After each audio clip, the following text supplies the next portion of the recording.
so you have this thought. Yeah. Okay, can I teach these kids physics? Well, I can, but they're also dealing with all this other things. Right. And you're a great physics teacher. You've been able to get them to adopt the material and pass the test. And your next thought is not, let me stay in the classroom, but how do I scale this? Is that like a way to maybe frame it? That was exactly right. Yeah. Like my thing about it was, how do I not build fake hope? Yeah. The issue is, I got my kids to pass physics. There's hope. You know, the mayor issued a proclamation in the name of the students. Yet when a lot of my kids started going to college, a lot of them also started to make their way back because it was a bus ticket that they couldn't afford. Yeah. So think about the disappointment. Gosh. I have. So it was more than that, right? Like it was a lot of community. It wasn't just Adeeb. The whole school came together to really achieve these physics scores. And I would also say there was a big stroke of luck, like in this. Like, however, it was like, how do I galvanize on this opportunity to really paint a bigger picture?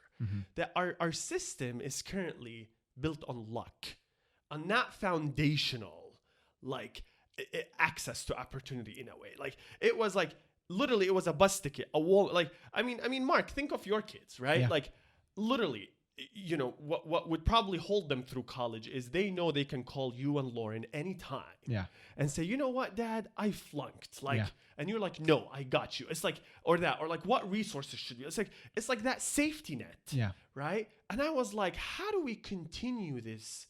Like, I didn't want my kids to be disappointed, right, in what would be faced. And then what was I seeing happening as a result? Great physics scores, great resumes, so on. And then 90% are back. Yeah.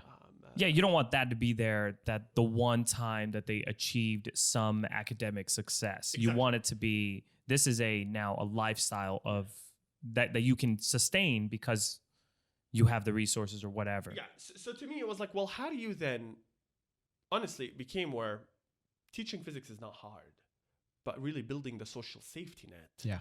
It's like, how do you advocate? How do you access services? Became fundamental in terms of how do you actually like continue? Because I mean, as you are off to college, post-secondary or whatever the case is, there will still be obstacles. Yeah. But at least there was a way from high school, elementary school, or primary school to be able to know how to access resources. So you started an organization. Yeah. What's it called? So the organization is called ProUnitas. Wait, hold on.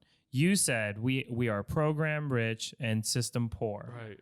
Are you now one of these programs that are going to be system poor? Like, what's going on? No. Are you part of the problem? You better not be. Yeah, so we started a system organization. Oh, okay. That's different. Okay. I love the programs, but I mean, you know, and so yes, ProUnitas started, and we developed a software. Is there a website that I can go to visit this? Yeah, ProUnitas.org. And really we have a comprehensive offering to school districts.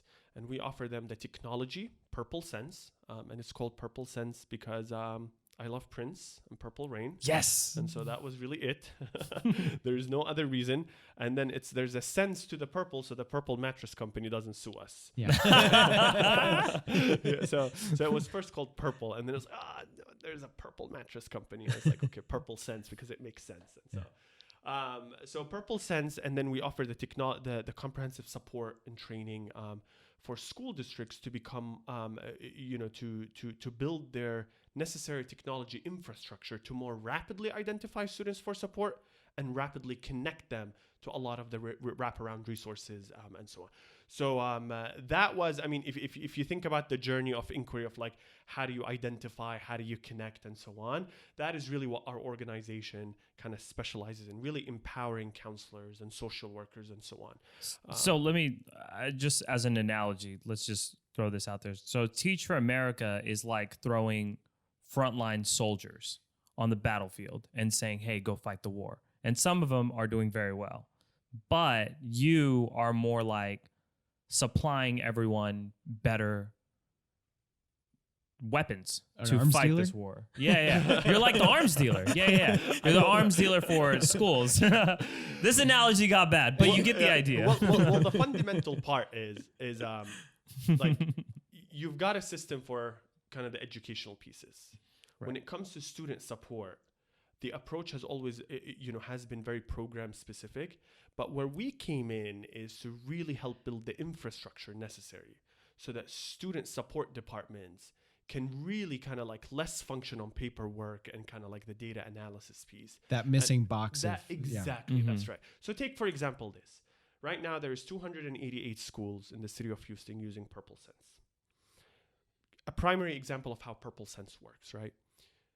Teacher is teaching. She realizes that a student is facing X non-academic need.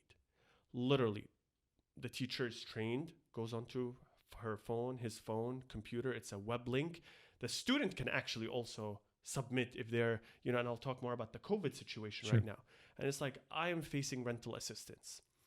That electronic ticket is then generated, right? And then it's assigned to somebody on a campus, right? So there's no longer a paper. And we would have worked in the back end. It's like, who was it going to anyways in the beginning? It's like, right? Like we don't want people to do more. We want them to do kind of like more with what they have. Yeah. And so then that ticket then kind of goes to the counselor and social worker. So they're able to see in a very systemic way all of the tickets that are coming in. And they're able to see, okay, I've got X amount of tickets for mental health, X amount of tickets for hunger, X amount of tickets for, let's say, more tutoring or academic enrichment. Then they're able to either close that ticket by addressing the issue, or they can assign it to a nonprofit or an internal service of the districts, right? So then the district districts have psychologists, nurses, and whatever the case. So then, this referral is then sent and then they receive it, they accept it, or it's declined. So then there's now the first time that districts are able to know, what is my demand? Wow. Right? Like how and what's my supply? Right? And then we work with them on the supply chain. Right? So with COVID, right, what ended up happening was all of the rental assistance, to give you an example, there was the districts that we were working in went in with a very systemic, because everybody was asking, well, what do you need? Like foundations, donors, their internal teams. Well, where do we invest? So now for the first time, there's a very systemic way to say like, okay, well, we in this neighborhood or in this region, we need more services of whatever. Or you could go to a foundation and say, we have 60 mental health tickets unfulfilled. We need you to invest in more of the mental health nonprofits. So this is so important because you're also addressing, as a way of optimizing those resources to where they're really needed most. You're also addressing the fundamental problem of, if I were to give money to organization X, Y, or Z, where is that money going? How is it being allocated? How do they make those decisions? So you're solving both sides of this problem with a system that enables it to be efficient.